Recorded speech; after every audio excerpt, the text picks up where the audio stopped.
welcome to the deep dive. Today, we're really plunging into something fascinating. The art, and I guess the science too, of human connection. We're pulling insights from a really interesting source, how to talk to anyone, even if you hate people. The 2025 Charisma Playbook. And our mission really is to give you a shortcut. Understanding what makes people magnetic, but in a way that feels, well, natural. Maybe even enjoyable. Because let's face it, socializing can feel like a chore sometimes. A lot of us might kind of relate to that title, preferring to just stay home. Oh, absolutely. And that's okay, especially now in 2025, this hybrid world we're in.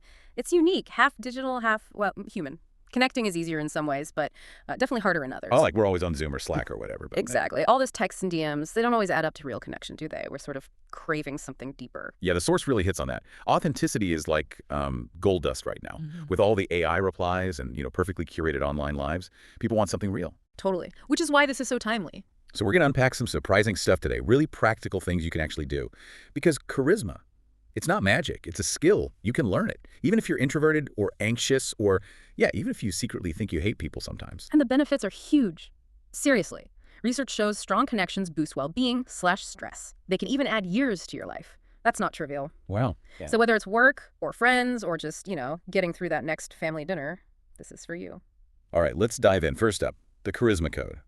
The source breaks it down to the 3 core pillars: presence, expressiveness, and empathy. Sounds simple enough, but the science behind them is, wow. It really is fascinating. Take expressiveness, how you use your voice, your face, your hands. It's incredibly powerful. There was MIT research back in 2013 finding that just varying your vocal tone, using some animated gestures, it can make you up to 40% more persuasive. 40% just from gestures and tone. Yeah. Partly, it's down to these things called mirror neurons in our brains. When we see someone make a gesture or an expression, our brain kind of mirrors it subconsciously. So if someone smiles warmly at me? Your brain subtly triggers a similar feeling in you. It helps you connect, feel what they're feeling. It's pretty cool. That is cool. Okay, so let's bust some myths then, because people have a lot of ideas about charisma. First one, it's only for extroverts, right? The loud ones. Huge myth. Totally wrong. Studies actually show the opposite sometimes. One from 2015 found introverts who really practiced active listening, showing empathy. They were often rated as more charismatic than extroverts who just dominated the conversation. Interesting. So it's not about volume. Not at all. It's about using your strengths. Maybe that's thoughtfulness or curiosity, not just being the loudest. Okay, and you don't need, natural charm. Yeah. Or need everyone to like you. Definitely not. The source points out that truly charismatic people can sometimes be a bit polarizing. Because they're authentic, they show up as themselves, that won't appeal to everyone, and that's fine. It's not about winning a popularity contest. It's about genuine connection with the right people for you. Got it. And the big one, confidence. You have to be confident first, right? That's what most people think, but the playbook kind of flips it. Confidence isn't the starting point, it's the result. Research showed that practicing tiny things, micro behaviors, like just smiling more or nodding when someone's talking, that actually boosted people's perceived charisma and their own self-esteem pretty quickly, too, like within weeks. So you don't wait to feel confident, you just do the things. Exactly. Act your way into feeling it. Okay, practical stuff then. For presence, what can you actually do? Simple things, like before you walk into a room, take 10 seconds, breathe, feel your feet on the floor, just ground yourself, put the phone away, like properly away, out of sight. And use those little cues, soft eye contact, a gentle nod. It just shows you're there, you're listening. And that mindset shift you mentioned, reframing anxiety. Yeah, this one's powerful. If social stuff makes you nervous, your heart pounds, right? Mind races. Totally. Instead of thinking, oh no, I'm so anxious, try telling yourself, okay, I'm excited. A study actually found this improves performance under pressure. It's the same physical feeling, just labeled differently. Pretty much. Same energy, different story you tell yourself. Wow. Okay, let's talk about that I hate people reflex. Yeah. It's real for some of us. It absolutely is. And the playbook explains the psychology. It often comes down to the brain's threat response. Your amygdala, that little alarm system, just goes into overdrive, fight or flight. Right. And for introverts, it can be even stronger. They often have a more sensitive sensory filter in the brain, so a loud party, it's just overwhelming. Their brain gets overstimulated easily. Makes sense why they might want to retreat. But the good news... Neuroplasticity. Your brain isn't fixed. You can actually rewire it. You can train it to see social interactions less as a threat and more as, well, maybe an opportunity. What kind of exercises? Well, one simple but effective one is to consciously notice every positive human interaction you have in a single day, even tiny ones. A friendly cashier, someone holding a door. It sounds small, but it trains your brain to look for the good, to counteract that negative bias we often have. Research shows it can reduce social avoidance over time. I like that. Actively looking for the good. Another one is perspective taking. Just taking a moment to actively imagine what someone else might be feeling or thinking in a situation. Studies show this lowers conflict and makes you more willing to engage. You're kind of priming your empathy pump. Okay, and building actual social confidence. Big one is adopting a growth mindset, believing you can get better at social skills with practice rather than thinking, I'm just awkward and that's it. Right, Carol Dweck's work. Exactly. Believing you can improve makes you stick with it when things feel tough, and that persistence builds real confidence. And we already mentioned reframing anxiety as excitement. I'm excited, not I'm nervous. Yep. And visualization helps too. Mentally rehearsing a positive social interaction beforehand, studies show it genuinely reduces anxiety and improves how you perform in the actual situation. You're paving the way for success in your mind. Okay, super useful. Let's move on to actually, starting things off. First impressions. That 7-second rule. Is that real? It's surprisingly persistent in the research, yeah. People make snap judgments, likability, competence, trust really fast, based on how you look, move, sound. Within 7 seconds. Scary, isn't it? And those judgments stick. So what are they judging us on? Yeah. The source says warmth, competence, and authenticity. Those seem to be the big three, according to the research. Do you seem friendly? Do you seem like you know what you're doing? And do you seem genuine? And the crazy stat. Only 7% is the words you say. Right. That famous Moravian study. 55% body language, 38% tone of voice. Your nonverbals are shouting way louder than your words in those first few moments. Wow. Okay, need those body language hacks then. What works? Well, power poses get mentioned. Standing tall, shoulders back, open posture. Studies suggest it boosts your own confidence and makes others see you as more authoritative. Stand like Superman. Feel like Superman. Sort of. Kind of, and a genuine smile. Research shows it triggers positive feelings in others, builds trust instantly. Not a fake grin, but a real one. Eye contact too, right? But not like staring. Exactly. Aim for maybe 60-70% of the time. Yeah. Soft, engaged eye contact shows warmth, shows competence. Too little looks shifty, too much is intense. Got it. Open gestures, like not crossing your arms. Yeah, uncrossed arms, relaxed hands, signals you're open, approachable, makes people feel more comfortable. Okay, here's one I liked. The purposeful pause before you speak. Yes, that little beat before you answer or chime in, it makes you seem more thoughtful, more confident, like you're choosing your words carefully, adds weight. Nice. And verbally, for that entrance. Contextual compliments work well. Something specific about the situation or them shows you're observant and positive. Curiosity questions, too. Asking something genuine makes you seem interested and likable right away. And authentic introductions. Maybe sharing a little something about yourself. Yeah, studies show even small, appropriate self-disclosures build trust faster than just stating your name and job title. A little vulnerability goes a long way. Okay, icebreakers. The cringe factor is real here. Why is starting a conversation so intimidating sometimes? Brain science again. That social risk radar, the amygdala, is scanning for danger, rejection, awkwardness. It feels like a threat, even if it isn't really. And that negativity bias. We expect the worst. We often do. We overestimate the chances of things going badly, being ignored, saying something stupid, and underestimate the positive possibilities. It's a default setting we need to nudge. Which leads to the myth of the perfect opener, that brilliant line we're all searching for. That doesn't exist. The source is clear. The best openers are simple, genuine, and tied to the context you're in. Research backs this up. People respond better to low-stakes, authentic comments than some super clever, rehearsed line. So like, great music, or how do you know the host? Exactly. Contextual comments reduce awkwardness. Genuine compliments work, especially specific ones. Curiosity questions show interest. Shared experience hooks. Like finding common ground. Yeah. Are you also here for the X talk? Or did you try the spicy dip? It creates an instant mini bond, reduces anxiety. Lighthearted observations too. Just noticing something amusing in the environment. It all comes down to being observant, reading the room. Notice the vibe, notice the person's body language. Tailor your approach a bit. Mirroring their energy maybe. Not copying, but matching. Subtly, yes. If they're high energy, maybe step yours up slightly. If they're calm, match that. Creates rapport. And, okay, the dreaded awkward silence. What do we do? Panic? No. First, just embrace it for a second. A pause isn't failure. It can make you seem thoughtful. Okay, don't rush to fill it. Right. And if it stretches, pivot. Ask a follow-up question based on something they said earlier. Shows you're listening, builds connection. Brilliant. Okay, now listening. The Playbook calls this the secret weapon. Why is it so powerful? Well, neurologically, it's fascinating. When you truly listen to someone, their brain releases dopamine. Being heard feels good. It creates pleasure, connection. Wow. You're literally making them feel good just by listening. Pretty much. And in our noisy, overloaded world, real listening is rare. It builds trust faster than anything else. Studies show perceived listening is a bigger predictor of trust than trying to persuade someone verbally. And it takes pressure off you, right? You don't have to be the entertainer. Exactly. Research shows listeners who ask good questions and show engagement are liked more than people who just talk about themselves. Thus, it boosts your influence. Definitely. Leaders who are seen as good listeners are way more influential. People want to follow someone who they feel understands them. So how do we listen like a pro? Give us the techniques. Number 1, attentive presence. Phone away, eye contact. Lean in slightly. Show you're focused. Even a phone just sitting on the table reduces perceived empathy. Okay, phone away. Got it. Nonverbal nods. Crucial. Little nods, maybe Shows you're tracking, encourages them to continue, makes them feel understood. Reflective paraphrasing, saying it back in your own words. Yes. So if I'm hearing you right, you felt. It confirms understanding, shows empathy, builds massive rapport. And asking thoughtful follow-up questions. Shows genuine interest, digs deeper, makes them feel valued. And the emotional echo, naming the feeling. Wow, that sounds really frustrating, or you must have felt so proud. Validating their emotion is incredibly powerful for connection. These are really concrete tools. How about using listening in tough conversations, like when someone's really upset? Empathetic listening is key there. It actually helps de-escalate. It lowers the emotional intensity, just letting them vent while you really listen. What about the monologue marathons? The person who just won't stop talking? Gently redirect. Use a thoughtful question that relates to what they said, but maybe pivot slightly. Yeah. That reminds me, you mentioned X earlier. Could you tell me more about that? Increases engagement without being rude. And sensitive topics. Again, deep empathetic listening. Reduces defensiveness, opens the door for real understanding, even if you disagree. Listening is absolutely the foundation. Okay, let's switch gears to storytelling. Making yourself memorable. The source calls it a neurological superpower. What does that mean? It means stories literally light up our brains differently than facts do. Listening to a narrative activates multiple areas: sensory, emotional, cognitive. It's immersive. And even cooler, studies show storytelling can actually synchronize the brain activity between the teller and the listener. You get on the same wavelength, emotionally. Wow, like a mind meld. Sort of. It creates a really deep sense of connection. That's why we say stories are social glue. Sharing personal stories builds trust and likability way more than just stating opinions. And especially now, right? Yeah. With social media. Totally. Narrative posts get way more engagement than just dry information. People connect with stories. So how do you craft a good one?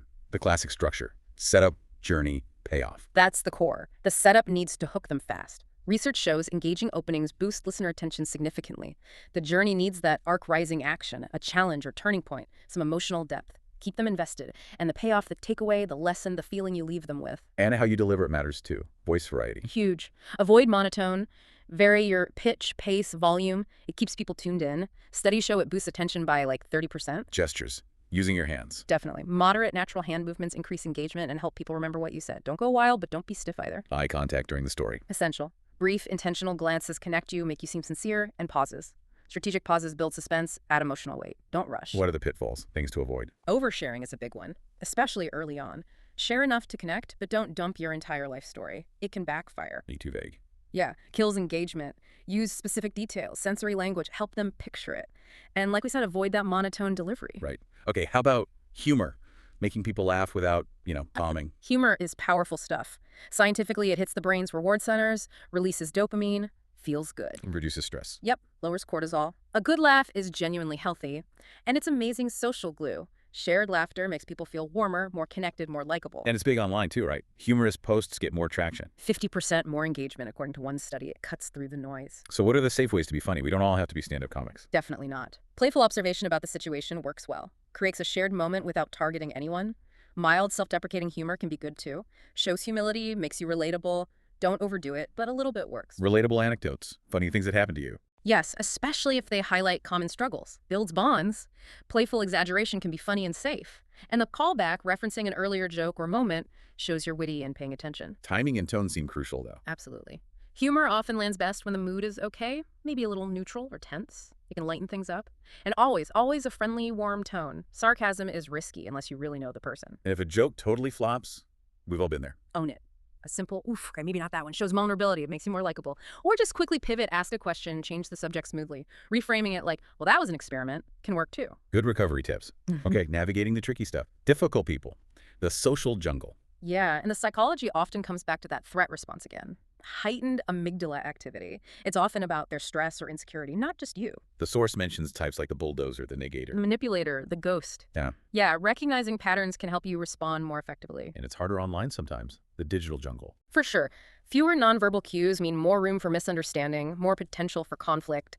Tone is so easily misread in text. So how do you keep your cool when someone's pushing your buttons? Grounding techniques are key. That deep breath, the grounding breath, literally lowers stress hormones. Try a neutral mindset shift. See it as a challenge or puzzle, not a personal attack. Even small physical resets, like wiggling your toes discreetly, can help discharge stress. Specific tactics. The bulldozer? The person who talks over everyone. Calm, assertive responses. Wait for a breath, then firmly state your point. I'd like to finish my thought, or let's make sure everyone gets a chance to speak. Don't get drawn into shouting. The negator. Always finding the downside. Validate first, then redirect. I hear you're concerned about X, and let's also consider Y. Acknowledge their point before offering another perspective. The manipulator. Trying to guilt trip or twist things? Clear, direct, assertive responses are best. Stick to facts. Don't get pulled into emotional arguments. I'm not comfortable with that, or here's what I can do. And the ghost.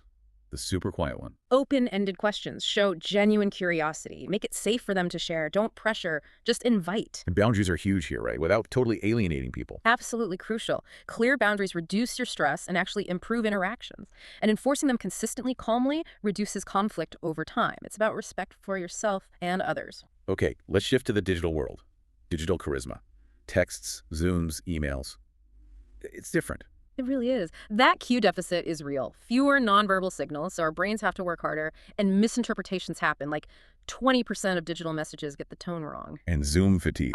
Totally. Staring at your own face, trying to decode tiny swears. It's draining. So digital charisma means adapting those core principles: presence, expressiveness, empathy for online. Exactly. And it matters. Online interactions that feel warm and authentic build trust, just like in person. Maybe even more so now. Because real human connection stands out from the AI stuff. Precisely. Being genuinely human online is becoming a superpower. So how do we do it?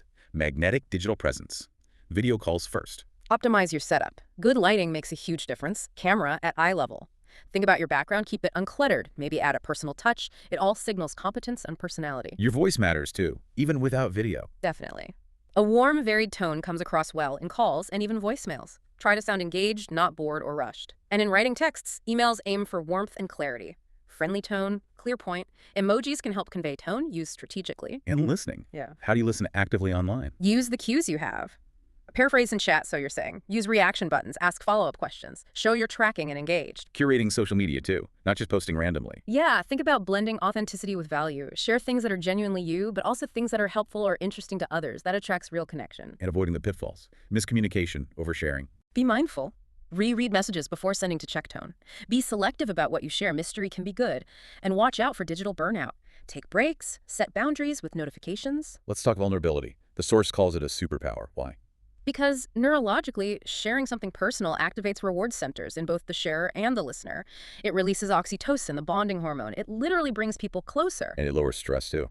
Yeah, admitting a struggle or imperfection can feel like letting go of a burden. It fosters that sense of shared humanity, which is incredibly connecting. And in 2025, people are craving this realness. Desperately. Vulnerable, human posts and messages get way more engagement than polished, perfect ones. It cuts through the curation. So how do you share authentically without, TMI?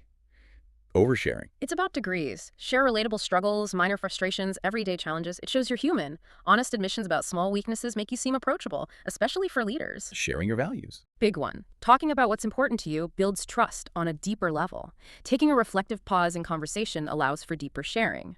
And expressing gratitude, saying thanks, acknowledging others builds warmth like crazy. Finding that balance between being open and still feeling confident, that's the trick. It is. It's about being intentional.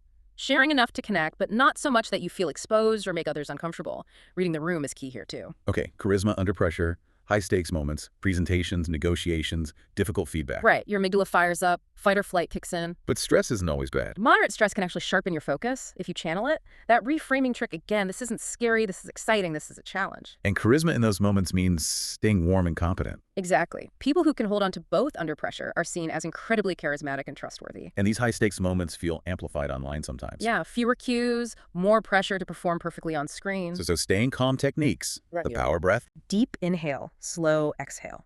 Calms the nervous system instantly. Anchor thoughts, simple, positive phrases you repeat silently. I've got this, stay calm. And those micro movements, discreetly tensing and relaxing muscles, can release physical tension. How do you turn nerves into energy? Focused presence. Really tune into the moment, the person, the task. It overrides the internal chatter. Concise clarity helps use that point evidence action structure. Get straight to it. People respect clarity under pressure. Empathy, even when stressed. Especially then. Showing you understand the other person's perspective, even in conflict, builds huge trust. Strategic pauses give you time to think and add weight to your words. And a light touch of appropriate humor can break tension beautifully. Handling curveballs, tough questions. Stay calm. Acknowledge the question. Use a structured answer if possible. Don't ramble. Criticism or pushback. Don't get defensive. Listen empathetically. I understand why you feel that way. Find common ground if you can. Respond calmly. Tech fails. Projector dies. Internet drops. Roll with it. Humor and adaptability are key. Well, guess we're doing this old school. It shows resilience and wins goodwill. Okay, final stretch. Sustaining connections. Turning acquaintances into real relationships. This is where the long game happens. Again, biology plays a part. Oxytocin release strengthens bonds over time. Repeated positive interactions literally rewire the brain, making the connection feel stronger, more natural. It feels good dopamine rewards. What are the pillars of lasting bonds? The source mentions consistency, reciprocity. And shared meaning. Showing up regularly, consistency, give and take, reciprocity, and having shared values, experiences, or goals that give the relationship depth, shared meaning. The digital tools make it easy to stay in touch, but It takes more intention to make those digital check-ins feel meaningful. Quality over just quantity. so how do we nurture connections effectively? The thoughtful follow-up is huge. Contacting someone within a day or two after meeting significantly boosts warmth. A micro check-in. Yeah, brief, consistent messages. Thinking of you, saw this, and thought of you. Sustain ties better than infrequent, long catch-ups. Keep the connection warm. Inviting people to shared experiences. Builds closeness much faster than just chatting. Create new memories together. Genuine appreciation, saying thank you. Acknowledging kindness strengthens bonds immensely. Then that gradual, vulnerable sharing. Builds reciprocity. You share a little, they share a little. It deepens trust incrementally. Boundaries are important in ongoing relationships too, right? Absolutely. Clear, respected boundaries reduce resentment and improve satisfaction for everyone. Assertive, kind boundary setting preserves relationships. It doesn't destroy them. And navigating challenges like misunderstandings, especially online. Assume positive intent first. Clarify directly and kindly. Hey, when you said X, I wasn't sure if you meant Y or Z. Fading contact, when you feel someone drifting. Be proactive. Reach out. A simple, hey, haven't chatted in a while, how are things? Can reignite the connection. Don't wait for them always. Mismatched expectations. Communicate your needs clearly and kindly. Ask about theirs. Prevents a lot of conflict down the road. Wow, okay, that was quite the deep dive. Yeah. We've basically built a whole toolkit here, haven't we? For everything from a quick chat to building something lasting. And the big takeaway is charisma isn't magic, it's a muscle. Every little thing you practice strengthens that social spark you have. Totally. And in 2025, this matters more than ever. In this, hybrid world full of AI and curated feeds, your genuine ability to connect, that's what makes you stand out. That's invaluable. That's really powerful. It's not about being popular, is it? It's about those meaningful moments, making someone feel heard or valued or just seen. Exactly. And maybe here's a final thought to chew on.